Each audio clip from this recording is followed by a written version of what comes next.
O podcast que você ouve agora é uma produção da Central 3.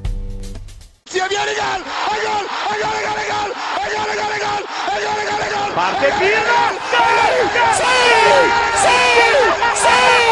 ¡Qué victoria! ¡Qué victoria! Non lo so che ha segnato, ma chi se lo frega! Tardelli!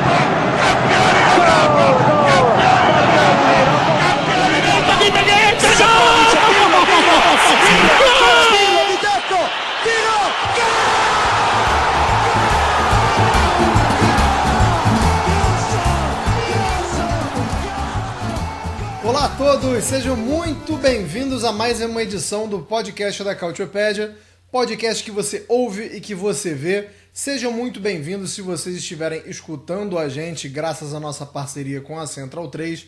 Estamos aí em todos os agregadores, os que vocês gostam, os que vocês não gostam também, estamos lá, vocês podem nos ouvir. Mas para você que quer nos assistir, quer nos ver, estamos também no nosso futebol toda sexta-feira. Estamos aqui em duas edições, a primeira edição às 13 horas e a segunda edição às 23 horas.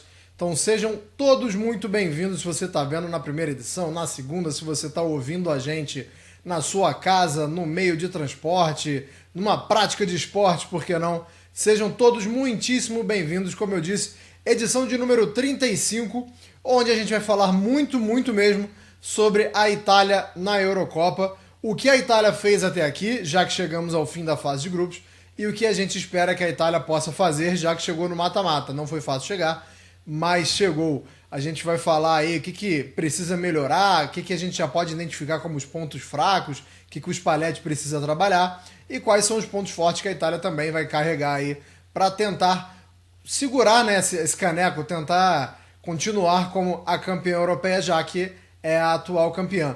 No finalzinho do programa a gente vai falar um pouquinho também sobre o mercado, tá? Não é que o mercado não esteja completamente parado, mas também não tá aquele movimento todo assim. Então a gente vai fazer um catadão no final do programa para não passar batido, pra gente falar um pouquinho também sobre chegadas e partidas nas equipes da Série A italiana. É claro que eu não tô sozinho nessa, tô aqui com meus fiéis escudeiros, Caio Bittencourt, Nelson Oliveira. Caio, como eu disse, não foi fácil, mas tá aí a Itália no mata-mata, né, para enfrentar a Suíça, né, Caio? Bom dia, boa tarde, boa noite. Olá a todos, realmente não foi muito fácil e se você vê a qualificação dos terceiros no final, você pensa, se não fosse aquele santo gol do Zaccagni, poderíamos estar falando aqui de uma Itália eliminada. Poderíamos estar falando aqui de coisas bem piores e assim, não é que esteja tudo errado, mas ao mesmo tempo é difícil você não ter visto coisas negativas nesses 3 jogos que passaram. Então, assim, vamos recapitular e pensar no mata-mata, porque se por um lado, ao mesmo tempo, as grandes forças, as equipes que melhor jogaram nessa Euro até aqui, parecem todas terem ido para o outro lado da chave, para o lado esquerdo, e para o lado direito não ter assim, talvez se você pensa assim, que quem mais jogou bola nessa Euro até aqui, da turma do lado direito, se eu tivesse que dizer alguém, seria a Áustria. Não seria a Holanda, a Inglaterra, tão badalada, ou até a própria Itália, para falarmos desses. Mas sim a Áustria. Então, isso diz muito quanto essa Euro tem sido bem nivelada, bem jogada e tudo mais, e diz também, de certa forma, que a gente espera um pouco mais desses favoritos. E dentre essas principais equipes, a gente espera mais da Itália. Bom ponto. E, Nelson, queria te perguntar o seguinte, dá para bater na Itália? Não só dá, como iremos bater, vamos falar bastante sobre os pontos negativos e o que decepcionou a gente até aqui, mas é difícil achar um time que não dê para bater nessa Euro, né? Acho que um dos poucos, inclusive, está no grupo da Itália, né? A Itália deu o azar de cair no grupo da Espanha, que, por enquanto, né, até aqui, nessa fase de grupos, foi uma das que melhor desempenhou, mas não tá fácil para ninguém, né, Nelson? Não tá fácil para a Itália, mas também não tá fácil para ninguém. Olá a todos que nos ouvem, nos veem. A gente já sabia, né, que a Itália não ia ter facilidade nesse grupo. Desde que saiu o sorteio, se eu não me engano, quando houve o sorteio, a gente nem estava ainda com a parceria com o Nosso Futebol, né? A gente estava só com a Central 3, a gente comentou sobre o sorteio e a gente já falou, é difícil aqui, a Itália só deve ter vida fácil e olhe lá contra a Albânia. Porque a Itália tem, a gente falou até na última edição, da dificuldade que a Itália tem historicamente contra a Croácia e contra a Espanha, que são algumas das poucas seleções contra as quais a Itália tem um retrospecto negativo. Né? Se eu não me engano agora, são 9 seleções contra as quais a Itália tem retrospecto negativo e 2 delas são Espanha e Croácia. Então, a gente já imaginava que ia ter dificuldades, poderia não ter passado de grupo. E vou dizer que não seria nenhum absurdo, não porque algumas pessoas ficam falando, né, que a Itália tem uma má geração, que isso, que aquilo, não por isso, mas pela dificuldade imposta pelos adversários. E você vê a Croácia, que foi semifinalista da Copa do Mundo e finalista da Copa do Mundo anterior, não chegou nem a passar de fase, porque o grupo de fato é difícil. Então a Espanha o fato de a Espanha ter feito 9 pontos, na verdade, é algo fora da curva nesse grupo. E não o desempenho das outras equipes. A gente vai falar um pouquinho mais sobre isso daqui a pouco. Para já, vamos começar a recapitular essa primeira fase da Itália, então. A partida de estreia da Itália foi contra a Albânia. Começa o jogo já de uma forma muito negativa, porque o Di Marco fez uma lambança, né? Mas eu não achei que a Itália fez um mau jogo não, né, Caio? A Itália conseguiu controlar, obviamente, depois desse susto, teve que correr para virar o jogo, o que o fez rapidamente, né? 2 gols muito rápidos da Itália contra a Albânia, mas eu não achei que teve não foi um perrengue assim, né? Tem um recorte do jogo muito pequeno onde a Itália teve que se desdobrar. Mas no big picture, né? No final, assim, quando a gente vê o jogo inteiro, não foi um jogo tão difícil assim, não. E olha que a Albânia dificultou para a Espanha e tirou pontos da Croácia. Mas eu achei que foi uma exibição sólida da Itália. Não vou dizer que foi um grande jogo da Itália, mas foi uma exibição sólida, né, Caio? É uma exibição boa se você conta o todo. A questão é que, assim, foram os perigos que surgiram dali. Claro, um gol em pouco mais de 30 segundos muda muita coisa. Muita coisa você já entrar com 1-0 contra no jogo para reverter. E isso que a Itália reverteu até relativamente rápido. Reverteu assim pouco mais de meia hora de jogo. Então você tem uma certa diferença para isso. É bem verdade que ali o sistema do Spalletti funcionou um pouco melhor. A questão, né, num primeiro momento, que eu acredito que pesou bastante para esse jogo com a Albânia, e também, vale dizer, até estender essa crítica para os outros jogos, foi um pouco da questão ofensiva.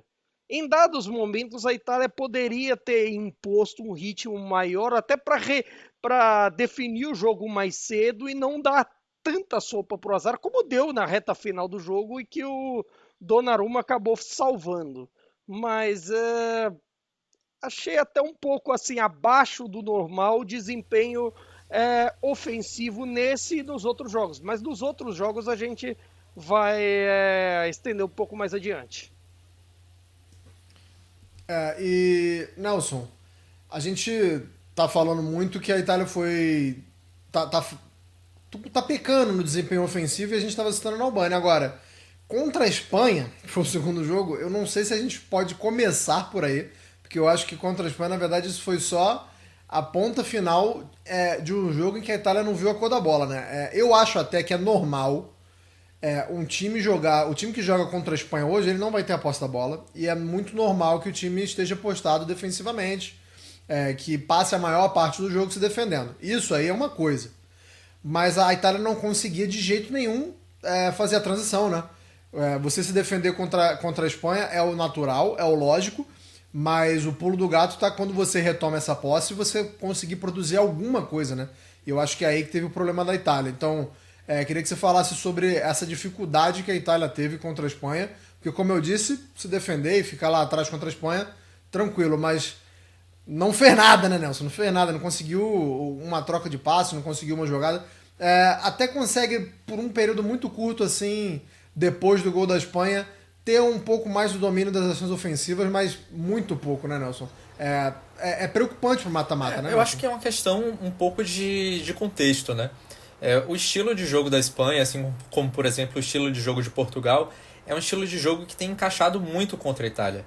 E tem provocado dificuldades aí, vou colocar aí, talvez nos últimos 15 anos, a Itália tem tido dificuldades contra esse tipo de jogo. Aí já é um problema mais sistêmico, eu acho. E não vai ser o Spalletti que vai resolver de um dia para o outro. Pode até, num jogo, ir bem ali e conseguir, como, por exemplo, o Mancini conseguiu contra a Espanha na última Euro. Tem gente que diz que a Itália só fez se defender naquele jogo e que ganhou nos pênaltis. Não é bem assim. Mas o estilo de jogo da Espanha encaixa. E dessa vez a gente ainda tem que avaliar que algumas atuações individuais foram muito abaixo e permitiram, né, que a Espanha transformasse o domínio que ela geralmente tem estabelecido sobre a Itália em chances de gols, que nem sempre também conseguiu. Porque uma coisa é conseguir estabelecer esse domínio, outra é conseguir criar chances de gols com frequência. E nisso aí o Di Lorenzo colaborou muito, né? Di Lorenzo, o Jorginho no primeiro tempo, uma pressão que ele não conseguiu marcar a cabeça da área de maneira consistente. Toda hora o Gavi, o Pedri aparecia com frequência na área da Itália para finalizar, até de cabeça. O Pedri tem 1,74 m, quase fez um gol de cabeça subindo sozinho. O Nico Williams teve tranquilidade para fazer o que queria. Enfim, eu acho que teve questões individuais aí. Tem uma questão sistêmica que eu acho que isso tem atrapalhado, embora o Bastoni e o Calafiori sejam dois dos melhores jogadores da Itália nessa Euro. Tem alguma coisa no sistema do Spalletti que está fazendo com que eles fiquem muito expostos, e mesmo que eles, por exemplo, liderem em termos de retomadas de posse, de cortes, que ajudem muito no ataque. Pô, algumas das melhores chances da Itália contra a Croácia foram do Bastoni. Contra a Albânia, o Bastoni fez gol. O Calafiori subiu também e deu assistência no jogo contra a Croácia. Então, assim, eles ajudam muito ofensivamente, mas eu acho que essa defesa, por exemplo, com dois zagueiros canhotos, e não está fazendo muito bem. Por exemplo, o Bastoni está perdendo algumas possibilidades de ajudar o ataque do jeito que ele faz. Uma das melhores características dele, ele não está conseguindo fazer isso. O Calafiori tem feito até. No caso, eu digo, de construir o jogo, né? O Bastoni aparece na frente, mas não tem aparecido pouco para construir o jogo como ele faz na Inter. Então, para a gente pensar em desafogar a pressão, como no caso do jogo contra a Espanha, faltou um pouco disso, de os zagueiros também conseguirem colaborar. E a Itália não tinha muito, não conseguia muito ter a posse de bola e nem transformar a pouca posse de bola que tinha em jogadas, né? Então eu acho que tem algumas problemáticas nesse sistema que a gente vai um pouco fazer um tirateima no jogo das oitavas de final, porque o Calafiori não vai jogar. Então a gente vai poder ver como é que vai ser essa defesa sem dois zagueiros canhotos que, vale lembrar, nunca tinham jogado juntos, né? Então, o Spalletti tem feito algumas experiências um pouco arriscadas nessa Euro, e experiências que ele jamais tinha feito, né? Então, eu acho que isso tem pesado um pouco para o fato de a Itália estar vulnerável defensivamente, mesmo tendo dois dos melhores zagueiros do torneio. Então, isso é algo que a gente vai poder ver. Eu entendo até que o Spalletti esteja colocando a defesa de 4, porque nem sempre ela se comporta como se fosse uma defesa com 4 atrás, né? As saídas, ela é uma saída de 3, às vezes o Di Lorenzo fica um pouco mais preso na defesa e libera o Di Marco, mas a gente tem problemas de atuações, né? O Di Marco não está fazendo uma boa Euro, o Di Lorenzo não está fazendo uma boa Euro, então tem questões aí específicas de peças que num sistema que está sendo experimentado assim pela primeira vez, acabam pesando. E, por sorte, o Donnarumma tem sido o melhor jogador da Itália na Euro e talvez até seja o melhor goleiro, né? Eu acho que está entre ele e o Mamardashvili da Geórgia, o posto de melhor goleiro da Euro. Ele vinha sendo muito contestado, e acho que agora todo mundo que contestou precisa ir para o cantinho do pensamento ali e talvez refletir um pouco sobre isso. Eu sou mas eu só acho que ele deve ter passado pelo cantinho do pensamento primeiro também, né? Pra ele ter voltado a desempenhar bem assim, é porque ele botou a cabecinha dele no lugar. Eu já discordo. Esse negócio de cantinho do pensamento para quem critica deveria ser cantinho do pensamento para apoio incondicional. Aqui é crítica, rapaz. E tem motivo para crítica, mas vamos em frente. Vamos em frente. A gente vai falar um pouco mais sobre as individualidades, mas só para dar sequência na ordem cronológica aqui, Caio, o jogo contra a Croácia, né? Eu tive a impressão de que a Itália estava muito confortável, perigosamente confortável, já que o empate garantia a classificação. E aí, a gente está falando de táticas, a gente está falando de atuações individuais, e concordo até com o Nelson, só estendendo um pouquinho, que individualmente os dois zagueiros estão muito bem, mas o conjunto não tá exatamente assim tão afinado. Mas voltando a falar sobre o jogo contra a Croácia, uma Itália confortável, e aí depois que toma o gol a gente vê uma mudança de postura. Como é que mantém um time... Agora mata-mata, não tem como você não entrar com a postura 100% ligado o tempo todo. Mas como é que o Spalletti pode evitar esse tipo de coisa? Porque eu tive essa impressão da postura negativa, não só no jogo contra a Croácia, mas principalmente no jogo contra a Croácia, porque era uma situação até então favorável para a Itália, e depois que toma o gol vira o barata voa, e aí o time toma um pouco de vergonha e vai para cima. Mas eu tenho sentido a Itália com problemas de concentração, de foco, de postura, e eu queria saber como é que o Spalletti pode evitar esse tipo de coisa, né? Eu acredito, assim, que não seja tanto com relação ao foco, mas seja mais assim com as irregularidades ofensivas, às vezes um desempenho meio assim com tanta dificuldade assim para concluir, para ser efetivo no ataque, porque de certa forma eu achei até curioso nesse jogo com a Croácia que até o pênalti sofrido, não é que a Itália tivesse sofrendo tanto, fosse bombardeada, como foi contra a Espanha. Contra a Espanha teve momentos que pareceu até que o 1-0 foi tão barato que foi muito injusto ter sido de um gol contra de quem fazia fazia uma grande partida, que era o Calafiori. Foi até injusto ser só, entre aspas, só 1-0. Dessa questão com a Croácia, já não. Já foi uma equipe que, assim, defensivamente conseguiu competir meio campo com a Croácia, que é a grande chave para você tentar combater essa seleção croata e que muita gente não soube fazer na Copa do Mundo. E nessa Euro já foi um pouco diferente com as equipes do grupo. E quanto a isso, sob esse ponto, eu acredito que uma ofensividade melhor, uma produção ofensiva em que, por exemplo, os atacantes apareçam, que a gente talvez veja um pouquinho a menos do que a gente espera dos pontas, tem um pouquinho a menos do que a gente espera do Chiesa, ou do centroavante da vez, ou Scamacca ou Retegui, depende muito do que o Spalletti vier a querer para esses mata-matas, e tem alguns assim que eu fico encucado com o desempenho. O desempenho do Jorginho, eu fiquei um pouco encucado com o desempenho, mesmo com a mudança tática, se você percebe, a Itália começa a Euro mais ou menos com uma ideia de um 4-3-3, aquela ideia mais spallettiana, de repente muda para o sistema de 3 zagueiros, e com a Croácia isso oficializa de vez, um 3-1-4-2, assim, uma variação do 3-5-2 e tudo mais. E eu acho que com esse ponto, com todas essas coisas, a gente espera um desempenho melhor. É bem verdade que, assim, o problema talvez não seja exatamente na construção, porque, assim, o Bastoni tem cumprido menos do que, aí corrobora o que o Nelson disse, menos do que o que se imagina, porque eu acredito que essa função o Spalletti está desempenhando para o Calafiori, e por conta disso também tem sido todo o sucesso do Calafiori. A gente já leu assim de aura do Calafiori já umas 1000 vezes e perdemos a conta, mas fazer o quê? O cara tem jogado muito nessa Euro. E também assim, e ao mesmo tempo eu sinto um pouco falta do que foi a razão do sucesso da Euro passada, que foram os jogadores de lado. E aí você pode estender isso para todo mundo. Talvez menos para o Zaccagni, porque sim, o Zaccagni entrou, acabou fazendo aquele gol lindo que foi contra a Croácia, acabou tipo, beleza. Mas o resto talvez a gente que espera um pouquinho mais e falta alguma coisa. Obrigado pelo gancho, não é Caio. Só do Di Lorenzo, porque era isso que eu queria falar com o Nelson. Vamos continuar. Eu queria falar sobre exatamente essa questão dos jogadores de lado, porque ainda não teve ninguém bem.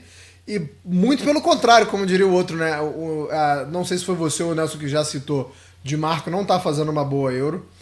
O Chiesa ele me deixa um pouco pensativo, porque assim, às vezes a gente quer que tenha um jogador que não se omita do jogo. E o Chiesa é esse cara. Só que ele também, por ele não se omitir, ele erra muito, né? Ele parece muito afobado, ele tenta demais, e às vezes ele tem que dar uma segurada. Eu fico ali entre a cruz e a espada com o Chiesa. Às vezes eu quero que ele participe, mas às vezes nem tanto. Então, nossa, eu queria que você falasse se é de fato uma queda, se é uma questão dos jogadores da Itália, ou se as outras equipes viram isso como um ponto forte da Itália e estão neutralizando, estão buscando neutralizar esse ponto da Itália. Onde é que está esse problema? Está dentro da Itália ou é um mérito das outras equipes também? Sim, eu acho que se a gente for falar dos jogadores de lado da defesa, eu acho que é uma questão muito assim de... Assim, o Di Lorenzo já não vinha fazendo um ano bom. Não seria meu titular. Eu iria com Cambiaso por ali, se a gente fosse pensar numa defesa 4. Entendo a questão de ele ser um jogador que o Spalletti confia, foi o capitão dele no ano em que o Napoli ganhou o Scudetto, mas a fase não é boa, ele não está jogando bem. E numa defesa 3 seria o Darmian. E eu adiciono também no caso do Di Lorenzo que assim, até a preparação para essa Euro, por todo o ambiente, a toda aquela questão que o empresário dele fala de fica no Napoli, não fica no Napoli, quero sair, não quero sair, eu acho que assim, essa encheção de saco, esse ambiente, que inclusive até o agente do Kvaratskhelia que tentou fazer a mesma coisa. Inclusive, cara, empresário é uma coisa maluca mesmo e assim, é difícil. E é engraçado que esse tipo de coisa não funciona no Napoli, mas mesmo assim eles tentam continuar. É engraçado isso. Tanto o caso de Lorenzo quanto o Kvaratskhelia. Aí depois enfiam a viola no saco e se acerta, tudo lindinho, beleza. Mas a preparação do Di Lorenzo pro europeu foi completamente caótica, completamente problemática no fora de campo, e essas coisas pesam. Até a questão física dele já não é mais a mesma do passado, se você compara com o Cambiaso. Até essas questões assim a gente tem um ponto de interrogação. E na prática, assim, até o Di Lorenzo chegou a dizer que, assim, que ele era titular na prática por conta da confiança do Spalletti. Exatamente, chegou a dizer isso. Se fosse outro técnico, ele teria ido para o banco depois do jogo contra a Espanha. Exato. E é verdade, né? Mas enfim, já no caso do Di Marco, ele já fez um amistoso contra a Bósnia ruim. Também desligado, né? No final do amistoso contra a Bósnia ele quase deu um passe, um recuo pro Donnarumma, que foi praticamente quase deu um gol pra Bósnia, né? Obviamente ele não valia nada, mas o que é que ele fez no primeiro minuto dele de Euro? A mesma coisa. Mas tava ensaiando, né? Exatamente. Então assim, a Euro dele não é boa e não vejo isso por uma questão tática no sentido de que estão limitando o jogo dele. Ele não se dá tão bem assim na defesa 4. E eu acho que isso ficou um pouco evidente nesses jogos. Então, aí a gente já vai pro ataque. O único jogador, assim, dos titulares, né? Que o Zaccagni entrou só no final do jogo contra a Croácia. Dos jogadores que jogaram mais, o único que é de fato um jogador de lado é o Chiesa, né? O Fratesi não é um jogador de origem de lado, e jogou um pouco caindo pro lado. Pellegrini a mesma coisa. Então eu acho que acaba tendo essa deficiência, né, por assim dizer, de que fica um pouco sem aquele ataque ali pro lado, que caberia de fato ao avanço dos alas, né, dos laterais, dos alas. E acho que isso funcionou até bem contra a Albânia. Tanto é que quando o ataque, a Itália atacava num 2-3-5, né, assim funcionou. Os melhores momentos da Itália na Euro foram no primeiro tempo contra a Albânia, logo depois que sofreu o gol, e conseguiu virar o jogo rapidamente contra a Albânia, tocando bem a bola ali, circulando bem a bola no ataque. O Di Marco também, os melhores momentos dele na Euro foram justamente aqueles 43 minutos de primeiro tempo. E, enfim, eu acho que tem muito a ver com isso. Contra a Suíça, que a gente vai projetar um pouco mais daqui a pouco, eu acho que o Spalletti tende a manter a defesa. Pode ir agora já. Vamos nessa? Daqui a pouco não. Já. Eu acho que o Spalletti tende a manter uma defesa 3, porque o melhor dos zagueiros que ele tem à disposição nesse momento é o Buongiorno, que joga na defesa 3. Na verdade, todos os zagueiros praticamente do elenco da Itália nesse momento têm vindo de uma temporada que jogaram com 3 na defesa. E eu acho isso um pouco... Você acaba ficando subaproveitando os caras se você não... Na prática, se você olha até tipo o primeiro pelotão da Série A, assim, é contado quem não tinha sistema de 3 zagueiros. Ou não teve em algum momento. Então, assim, foi a fotografia tática da temporada 23-24, era óbvio que o Spalletti ia trazer tudo isso. Pois acho que se não me falha a memória aqui nesse momento, é só o Mancini não tem jogado numa defesa A3, porque eu não considero o Calafiori, porque ele lá na defesa A4 no Bolonha, mas ele já jogou de lateral, já jogou ali zagueiro pela esquerda, saía muito, então não faz tanta diferença assim taticamente nesse sentido. E o Mancini jogou muito tempo com o Mourinho na defesa 3, então quase todos aqueles zagueiros ali da defesa da Itália que foram convocados jogam assim, até os que foram cortados também. A gente pensa ali no Scalvini, que não está sem condições. Eu não entendo porque o Spalletti fica insistindo justamente na Euro, sendo que ele trabalhou muito tempo, desde que ele assumiu o comando da seleção, com a defesa 3, de tentar fazer essa defesa 4 com 2 zagueiros canhotos. Eu acho que isso é um experimento que não é para ser feito agora. Você tem interesse em fazer assim, jogar um futebol mais próximo do que você deseja, espera passar a Euro, vem ali na Liga das Nações, tenta fazer isso no início das eliminatórias. Agora eu não vejo esse momento como um momento mais propício para fazer isso. E principalmente quando você coloca o seu zagueiro principal para jogar improvisado num lado que não é o dele. Então, assim, isso já vai acontecer, porque se você quiser usar o Bastoni e o Calafiori, um dos dois vai ter que jogar fora da posição que ele está acostumado a jogar. Não tem como. Então, assim, eu vejo, na verdade, e acho que quando a convocação saiu, imaginava que o Calafiori fosse ser reserva do Bastoni. Imaginei assim. E não tem sido desse jeito que está acontecendo. Então, qual seria a melhor forma para mim? Fazer uma defesa 3, coloca ali um dos dois no meio, aí só no treinamento mesmo para saber quem é que poderia ser o zagueiro central. Põe o Buongiorno na direita, põe o Darmian, põe o Mancini, até o Gatti, que acabou sendo convocado só porque o Acerbi foi cortado. Seria cômoda essa defesa agora. O Calafiori ia para o banco, se o Acerbi tivesse sido convocado, seria Acerbi e Bastoni na defesa? E Di Marco num lado e o Di Lorenzo no outro, Calafiori no banco. A gente fica um pouco sem ter essa perspectiva por causa dessas mudanças do Spalletti. E a Suíça, por outro lado, ataca bem os lados, né? Você tem o Nidói, você tem o Eberstein, que também cai ali pelos dois lados. E tem muitos jogadores do Bolonha nesse time, né? Então, o Calafiori fora, a gente não vai poder dar aquele negócio do Dante, né? Ele conhece bem os suíços e tal. Talvez seja um bom presságio, não sei. Mas, enfim, eu manteria essa defesa 3, porque os movimentos, na teoria, não são tão diferentes do que o Spalletti, inclusive, defendeu isso. Ficou muito nervoso depois do jogo contra a Espanha, procurando até quem é que estaria vazando informações e tudo mais. Ficou nervoso porque perguntaram para ele sobre tática. Se ele acha que os movimentos não são tão diferentes, por que ele não faz uma defesa 3, que pode talvez deixar o time mais sólido, com os jogadores nas suas posições que eles se sentem mais confortáveis, né? Eu defendo isso. Acho que o Jorginho também tem uma questão de ele estar jogando, porque o Tonali não está aí, e por característica acaba sendo ele o cara que teria mais um passe um pouco mais qualificado. O Locatelli não foi convocado, né?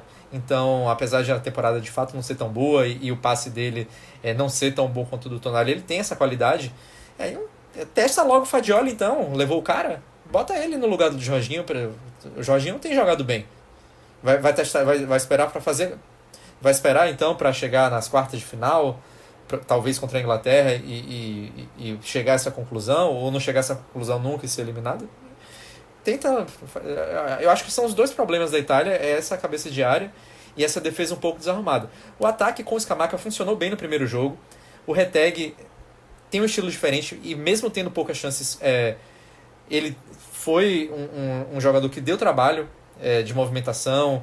Nas poucas chances que recebeu, incomodou contra a Croácia.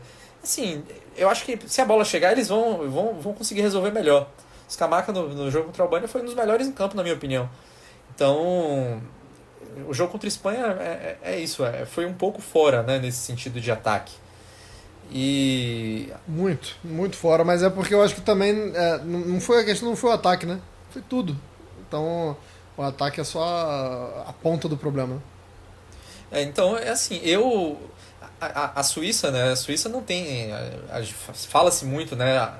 De como historicamente a Suíça não é um time que tenha um ataque muito poderoso. E nessa Euro, apesar de ter feito um jogo muito bom contra a Alemanha, contra a Escócia fez um jogo muito amarrado, né? E 3 dos 5 gols foram contra a Hungria, num jogo que a Hungria também não fez um bom jogo, né?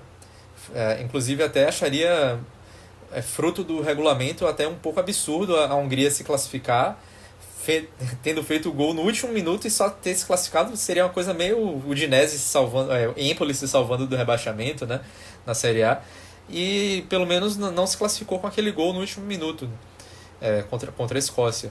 Mas os 3 dos 5 gols da Suíça na Euro foram feitos naquele jogo. Então, assim, vendo o que a Suíça produziu ofensivamente, eu acho que a defesa da Itália, jogando bem, consegue tirar de letra o ataque da Suíça. São jogadores que têm capacidade de neutralizar essas dificuldades. Espero que eles estejam também com a Suíça engasgada na garganta pela eliminação da Copa do Mundo, por causa dos 2 pênaltis que o Jorginho perdeu, né? Já que a gente está falando tanto do Jorginho, talvez seja, em termos de superstição, talvez seja um bom jogo para ele não jogar. Então... Não, jogar tudo bem, só não vai me bater pênalti, pelo amor de Deus. Não, eu prefiro que não jogue, ele não tá jogando bem. Não, eu concordo que ele não tá jogando bem, mas eu acho que, como você muito bem falou aí, não tem alguém com a característica dele, né, no banco. Então, assim, se o Jorginho não for jogar, eu acho que vai ser uma mudança talvez muito significativa, né? Não vai ser um negócio sutil, não. Se eu botar o Cristante ali, o Cristante hoje em dia joga mais de zagueiro do que de volante. O Fagioli vem de uma temporada que, pô, não precisa nem falar, né? Depois do escândalo de apostas lá. Então, assim, pelo que tem no elenco, eu até tô tranquilo pro Jorginho jogar, embora ele não esteja jogando bem, mas não vai bater pênalti, não. Então, sei lá, talvez recua o Pellegrini. Ele vai estar tranquilo justamente porque o Jorginho não tá bem. Recua o Pellegrini. Ele começou por lá, jogou com o Spalletti nessa posição, nessa função ali de regista durante, sei lá, anos. Traz o cara de volta aí. Ô Caio, não tentando antecipar muito, até porque o jogo contra a Suíça é sabadão, dia 29, a gente tá gravando dia 27, então assim, não tem como ficar tentando antecipar muito e falar muito sobre esse jogo, porque vai ficar velho, né? Quando o pessoal estiver ouvindo, a Itália já vai estar quase entrando em campo. Mas assim, o Nelson citou 2 coisas aí, e eu queria jogar as 2 para você. A primeira é que, na verdade, essa não era uma coisa que tinha passado pela minha cabeça, mas depois que o Nelson falou, deu um clique aqui. Ele falou do brincadeira do Dante lá, né? Que ele conhece, o Calafiore podia conhecer os suíços. Não só a galera do Bolonha, né? Temos 6 jogadores da seleção suíça que atuam na Série A italiana. Queria saber se isso pode influenciar o confronto de alguma maneira, né? Deles conhecerem e saberem jogar contra a Itália. Mas a outra questão que eu queria botar pra você é o seguinte: se o Spalletti jogar com 3 zagueiros, ele não tem o Calafiore, como você escalaria essa defesa e como você acha que o Spalletti vai escalar essa defesa contra a Suíça? Olha, quanto ao sistema de 3 zagueiros, eu acredito que, na preferência, num primeiro momento, eu acredito que entraria o Buongiorno. Eu acredito no caso específico dos 3 zagueiros e assim, eu acredito e seria a minha preferência para esse caso em específico.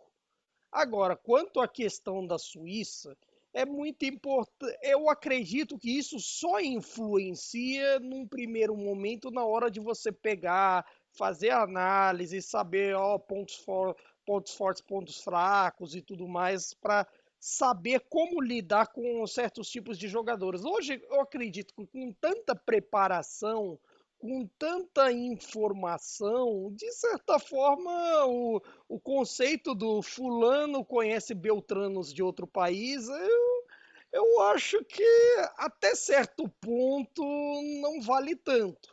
Claro, você talvez sirva num caso assim de gente que treine junto, porque assim, o treinamento talvez dê melhores conhecimentos nesse quesito, assim, um conhecimento técnico, um conhecimento de repente uma batida na bola, uma movimentação diferente, algo que só quem está no dia a dia capta melhor.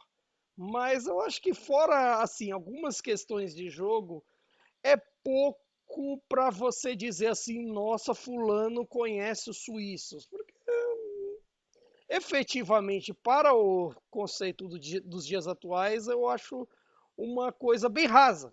E sobre isso você tem informação de toda parte. A Suíça, assim, se você pega a mesma geração que acabou eliminando a Itália da Copa, que acabou classificando o primeiro, e nesse aspecto também não deve ser uma grande diferença, mas ao mesmo tempo se sabe como a Suíça é capciosa, porque é inevitável, mesmo para quem segue o futebol como a gente, ou para quem, sei lá, é um pouco turista da bola e aparece um pouco nesses grandes torneios, quase sempre para dizer que todo mundo é ruim e que ninguém é bom e por aí vai, que isso daí tem na Euro, tem na Copa América, tem na Copa da Oceania, África ou qualquer outro lugar. Se amanhã tiver uma Copa em Marte, também vão achar que todo mundo é ruim, porque, bem, faz parte do show. Ah, ou bom mesmo era fulano, ou então, sei lá, bom mesmo é o cara. Tudo bem, eu acho que assim, eu acho que a corneta é válida. Eu acho que a corneta muitas vezes liberta, que em alguns casos a gente passa um pouco do ponto. Mas nesse aspecto, é óbvio que você vai colocar a Itália como certa favorita para o confronto. E assim, de certa forma, dos 3 jogos da Euro, talvez a Itália só foi franca favorita em um, contra a Albânia. Na Croácia, talvez a gente ficasse uns 50-50. A Espanha não tem a menor chance de alguém ser favorito contra a Espanha. Acho que até para alguém ser favorito contra a Espanha, mesmo com esse chaveamento que você que nos acompanha na televisão está vendo aqui com o nosso futebol, eu acho que desse chaveamento só a França faria frente num quesito favoritismo com a Espanha. Pode acontecer da Geórgia passar? Claro. Mas, assim, em termos de bola jogada e tudo mais, só a Espanha foi, para mim, foi a que mais jogou bola até o momento, no coletivo. E nesse aspecto, era até difícil para a Itália se projetar frente a isso. Agora a Itália tem um pouco mais de responsabilidade, porque imagina-se, não vamos imaginar, por exemplo, que a Suíça vai num ferrolho, porque isso é coisa muito do passado, coisa lá de trás. A Suíça vai sair para o jogo como saiu com a Alemanha, como foi competitiva contra a Alemanha, e que assim, apesar do show de cruzamentos que a Alemanha deu no último jogo, eu acredito que assim a Itália tende a trabalhar melhor a bola, tende a ter mais a bola e por conta disso ela vai ter mais responsabilidades. E é aí que é o pulo do gato. É aí que é a questão para o Spalletti resolver com a força ofensiva, uma melhora na força ofensiva é fundamental, com uma atuação melhor dos nomes que estão lá, não só do Retegui e dos Scamacca, como eu falei lá atrás, mas assim, tem gente como Chiesa que até o momento não apareceu. O Raspador eu nem falo que não apareceu, porque esse aí eu tô esperando aparecer faz um tempão. Eu vou. Não, aparece e tal, mas assim, eu vou ser parando para pensar, desde que ele foi para o Napoli, ele só aparecia nos 5 minutos finais de cada jogo, ou para resolver roubada, poucas vezes resolvia, ou para não fazer nada, o que era a maior parte dos casos. Então, nesse aspecto, não, o Raspadori talvez até uma das situações que fez o Mancini ir buscar o Retegui na Argentina, porque ele de falso 9 não rende em lugar nenhum. Tentou-se com esse jogo com a Croácia aqui, botar ele no 3-4-1-2, mas ele também não rendeu. Então, assim, se o Spalletti aparecer com o Raspadori, eu acho que seria um ato de, além de coragem, seria sobretudo de loucura. Então a gente espera um pouco mais. Para eu escolher, assim, entre dois centroavantes, eu escolheria o Scamacca porque ele participa melhor do jogo ali com o pivô, no quesito sair um pouco da área para trabalhar junto com os meio-campistas, do que em relação ao Retegui, que é um pouco mais terminal em relação a ele. Mas assim, eu até entendo se o Spalletti escolheu o Retegui, porque tem toda uma questão de... Imagina-se que a Itália terá maiores responsabilidades no jogo e maior tempo de bola. Inclusive eu vou só fazer um pequeno adendo aí sobre o Scamacca, concordo com você nessa participação dele maior no jogo e acho que ele fez muito bem contra a Albânia, mas contra a Espanha eu tava com a impressão que a bola tava queimando um pouco no pé dele, acho que ele poderia ter acionado melhor os seus companheiros. Nelson, vou falar agora... Aí eu vou defender, peraí, rapidinho, só para defender assim, eu acredito que assim, com a Espanha, e que foi um grande problema, a Espanha colocou demais a Itália tanto contra a parede, tantos meio-campistas contra a parede, que de certa forma quem era jogador de lado, ou mesmo Scamacca, teve que recuar. E aí, recuando muito, um atacante com, digamos, o habitat natural, o atacante fora do habitat natural, até falando meio biologicamente, é difícil de render. É difícil de você construir se você não é um cara de muita explosão de velocidade. Não é o caso. Não é o caso nem do Scamacca, nem do Retegui. E talvez, assim, desse elenco de atacantes, talvez seja o caso só do Chiesa. E olhe lá. Talvez do Folorunsho, mas também é um cara que acabou de chegar, né? Como diria o Romário agora. O Folorunsho é outro esquema. Mas é de meio também. Outra situação. Exato. Nelson, eu queria falar sobre algo que está acontecendo na Euro, que envolve italianos, mas não necessariamente a seleção italiana, né, Nelson? A gente vai ter no mata-mata da Euro agora, se o pessoal do nosso futebol até conseguir... Obrigado, o chaveamento tá aí. Temos 4 treinadores italianos, Nelson. Temos o Spalletti, na Itália, temos o Tedesco na Bélgica, o Calzona na Eslováquia e o Montella na Turquia.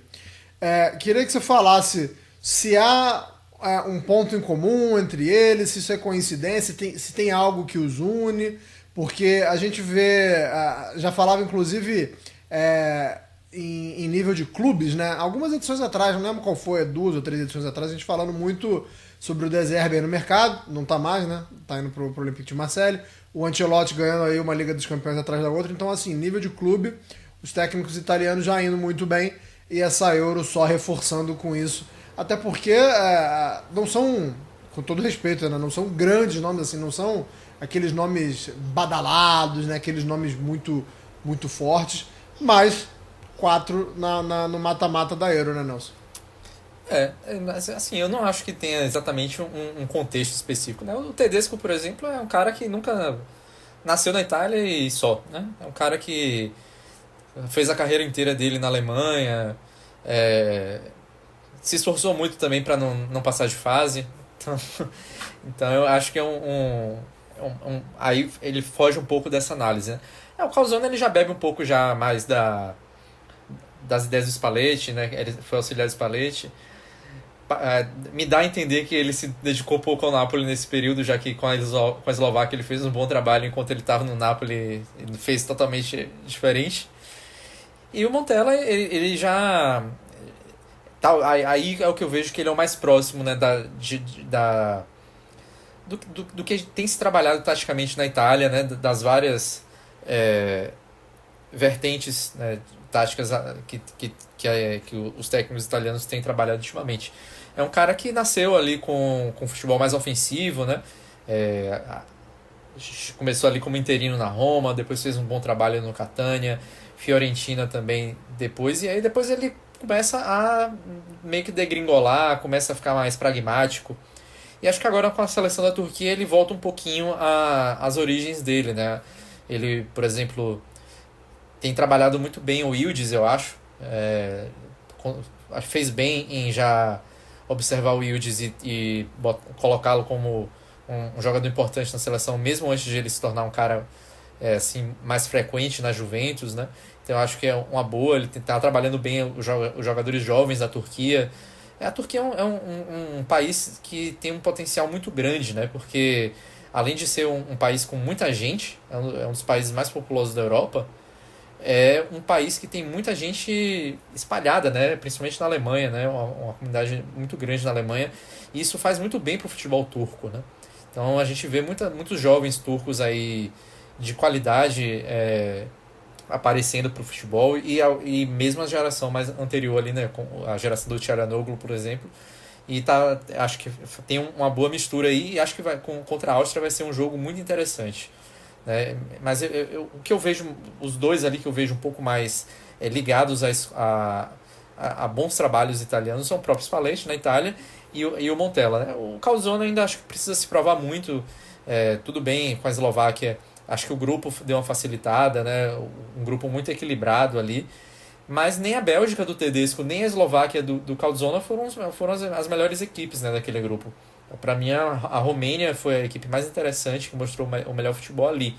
Então eu acho que os dois acabaram se classificando um pouco na esteira do regulamento, né? Da questão de o regulamento você ter melhores terceiros se classificando. Inclusive tem a curiosidade de que o grupo o grupo E também, né? O grupo E da Euro foi igual ao grupo E da Copa de 94 da Itália, da sua camisa, né, Anderson? Que a Itália passou na terceira posição, também com todo mundo empatado com 4 pontos. A diferença é que naquele grupo estava todo mundo zerado no saldo, porque cada equipe ganhou um, perdeu um e empatou o outro pelos mesmos placares. Então o saldo ficou zerado. Nesse caso aí, a Ucrânia acabou se dando mal por causa do saldo, né? Ficou de fora.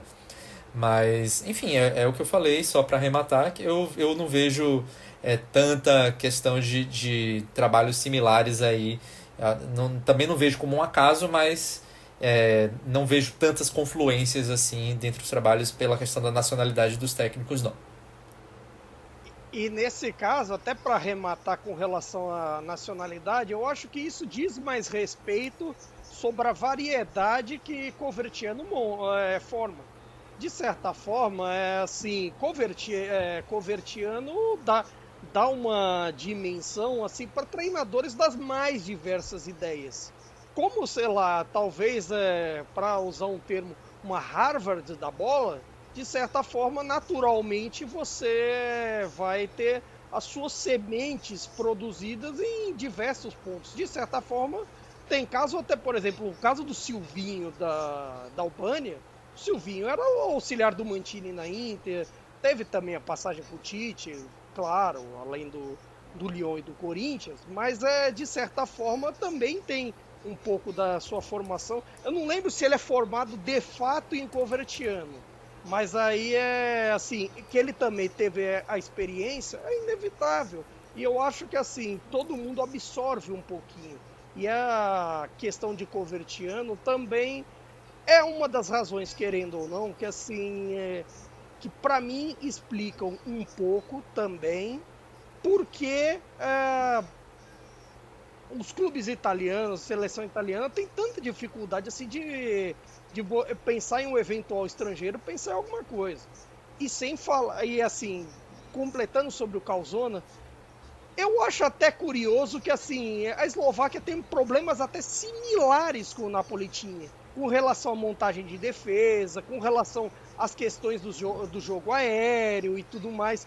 Só que assim, uma coisa é você fazer isso com um Skriniar, que mesmo decadente, que essa temporada foi decadente no PSG, olha que bom para os interistas lerem isso, o Skriniar decadente ainda é melhor que o melhor Juan Jesus, que o melhor Natan, que o melhor Ostigar.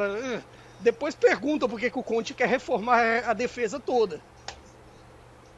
Eu acho que o problema do trabalho do Calzona é deixar o Suslov no banco, né? Eu acho isso o Suslov um dos melhores jogadores da Série A na posição dele, ali de externo, e pelo Verona, né? E tem o Haraslin que jogou no Sassuolo e era tipo banco no Sassuolo e tá agora jogando na República Tcheca. Também a gente cheguei a ver uns jogos do Haraslin, também não mudou muito em relação ao que ele mostrava na Itália. E o Suslov ser banco desse time, pra mim, é um grande absurdo. Suslov dá um bom gancho, hein? Das contratações que aconteceram até agora, ele já está quase acertado com a Lazio. Eu achei talvez a melhor barganha e assim, o cara com uma margem de evolução muito boa para essa Lazio. Já tem tido evolução boa quando joga na Eslováquia. Então vamos embora, já inauguraram os trabalhos sobre o mercado. Gostei. E também acho que o Suslov tem um baita potencial. Só acho que talvez esteja chegando no Lazio de um momento muito complicado, né? Vai ser muita coisa nova, vai ser muita coisa para encaixar de uma vez só. Numa dessas, o cara também acha um pouco menos de concorrência, né? Mas acho que vai ser um pouco... terá também seus problemas. O Suslov, a Lazio quer. Eu confundi com o Doslin, que inclusive... veio do Verona, a Lazio vai comprar também. Acontece que a Lazio quer o Suslov e o Noslin. Então, de certa forma, e até favorita para levar os dois. Porque só que com o Suslov tem uma penca indo atrás. Você tem Atalanta, Juve, Bolonha e tem a Roma também. De certa forma, assim, foi uma confusão, mas não tá tão errado, porque... Não, e vale, tudo que eu falei pra um vale pro outro também. Engraçado que vá. Mas... e falando sobre o mercado, hoje a gente teve uma... Não está oficializado ainda, tá? Mas a gente teve aí a carimbada lá do Fabrício Romano, que para alguns serve como notícia oficial. Eu acho que não, né? Embora o percentual de acerto dele seja bom, para mim oficial é quando o clube anuncia. Mas temos aí o Moise Kean indo para a Fiorentina. Não tem como a gente analisar muito essa transferência, tá? Porque não dá para analisar um atacante que não faz gol. O que dá pra gente analisar dessa transferência é que a Fiorentina está trocando um da mesma espécie pelo outro. Por quê? Porque o Belotti, inclusive o Belotti fez um golzinho, tô sendo injusto. O Belotti fez um golzinho e está de saída, foi oficializado já no Como. E agora chegando o Moise Kean na Fiorentina. Eu acho que o que eu tenho para falar sobre essa negociação é que a Juventus conseguiu vender o Kean pelo valor inicial apontado pelo Fabrício Romano de 15 milhões de euros, e um jogador que não fez um gol na temporada. O Moise Kean não fez nenhum gol, zero, nada, vazio, mas ainda assim a Juventus conseguiu vendê-lo por 15 milhões para substituir, como eu acabei de falar, um jogador que também não estava rendendo, que era o caso do Belotti, mas enfim, o Belotti fez os golzinhos dele e o Belotti está indo para o Como. Sobre essa negociação, então eu não vou nem jogar para vocês, gente, mas eu queria que vocês falassem, Nelson, vou jogar para você. Quando a gente gravou a última edição, já tava o papo de Douglas na Juventus. Eu sei que é uma negociação delicada, porque envolve muita coisa, né? Envolve muita gente. O McKennie, que estava envolvido no começo, já não está mais agora. Aí agora Samuel Elis Jr. e o Barrenchega, né? E o mais interessante de toda essa negociação, que é o que mais aproxima da oficialização, pra mim, é que o Douglas tem uma namorada que joga no Aston Villa. E ela fechou com a Juventus. Então, assim, pelo andar da carruagem, vai, né, Nelson? Vou até comentar rapidamente só sobre o fato de como o Paladino deve gostar muito do Moise Kean, porque ele já quis o Moise Kean na janela de janeiro no Monza. E não rolou, mas ele que estava pleiteando o Moise Kean pro Monza na janela de inverno. Enfim, vamos ver o que é que o Kean vai fazer lá em Florença, caso de fato ele seja oficializado. No caso da Juventus, a gente está gravando no dia 27, a gente tem 3 dias pro Aston Villa oficializar essa venda. Porque ele precisa oficializar, pelo menos em termos de balanço, né? para a questão de Premier League. Questão de balanço, exatamente. Da Premier League, que ele precisa fazer uma venda. Então, enfim, provavelmente vai acontecer mesmo. Aí a gente tem que ler uns absurdos de que pro Douglas Luiz dar um passo atrás na carreira para sair do Aston Villa, que até o Unai Emery chegar não brigava por absolutamente nada além do 10º lugar, para ir para a Juventus, que ele pode ser campeão italiano, Copa Itália, Supercopa, pode jogar Champions League. Vencer a Champions League já é um pouco mais difícil, né? Não vou, e sem brincadeirinhas de questões de como a Juventus não vai bem na Champions League, mas porque, enfim, a gente nem sabe como é que vai ser direito esse novo modelo, o que é que isso vai impactar no planejamento dos clubes, né? O fato de que a gente vai estar no formato suíço das competições europeias na próxima temporada, mas enfim, a Juventus é uma gigante europeia e o Aston Villa não é um time pequeno da Inglaterra, é um time relevante na Inglaterra, sim, mas vamos baixar a bola da Premier League aí, porque não tem futebol só lá. Enfim, para a Juventus vai ajudar muito. A gente vê que a Juventus está agindo muito para meio campo, né? A gente fala, tem ouvido falar do Kefren Turan para a Juventus, talvez o Rabiot não fique. O Koopmeiners é um alvo da Juventus já há algum tempo também. E a Juventus tem muito jogador para vender, né? Tava até vendo um comentário do Alfredo Pedulá, né, um desses especialistas em mercado, colocando vários valores, né, de jogadores ali que a Juventus tem intenção de vender. Daria quase uns 200 milhões de jogadores que estão emprestados ou que não são utilizados. Seria bastante dinheiro, e que diz ele que o Junto ali vai usar essa grana aí para reforçar principalmente o meio campo, que o mercado da Juventus promete ser bastante movimentado. Enfim, para quem trabalha com o mercado é sempre legal dizer uma coisa assim, porque praticamente é uma autopromoção, né? Tipo, acompanhe comigo aqui todas essas notícias de mercado da Juventus, que vai ser um mercado muito agitado.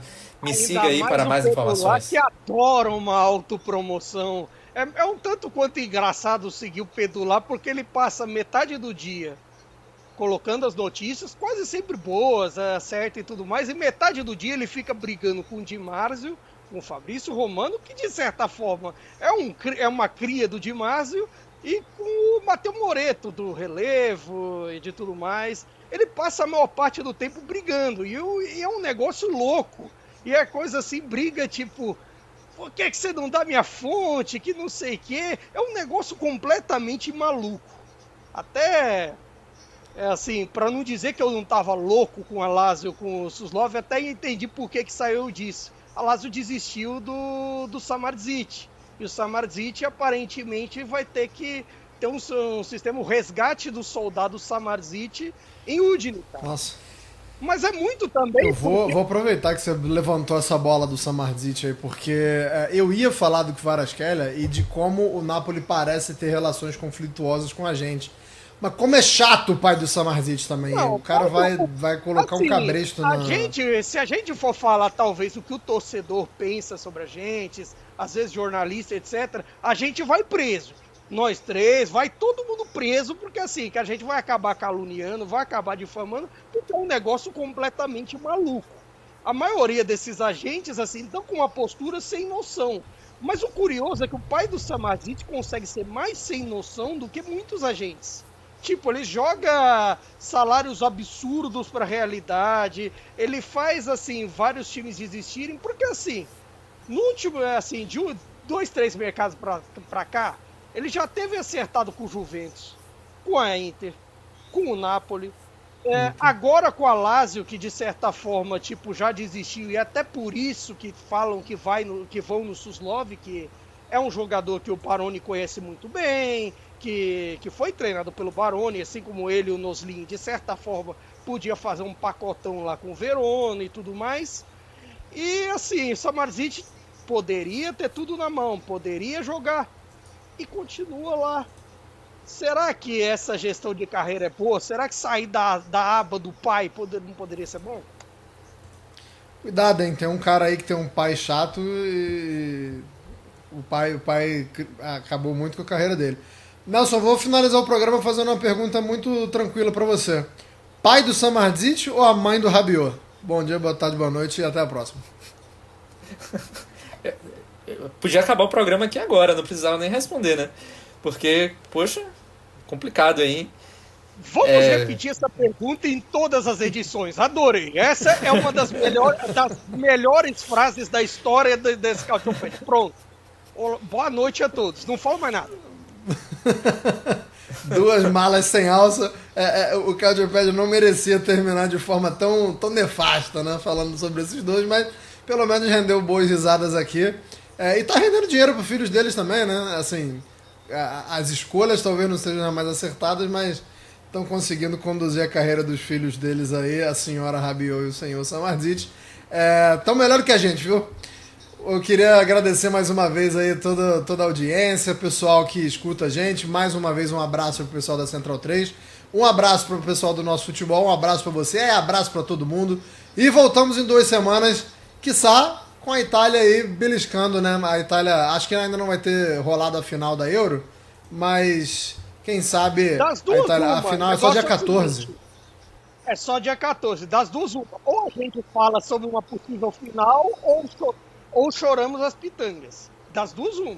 É isso, na próxima edição ou estaremos aqui falando que deu errado, ou estaremos aqui projetando uma final com a seleção italiana, beleza? Arrivederci e tchau.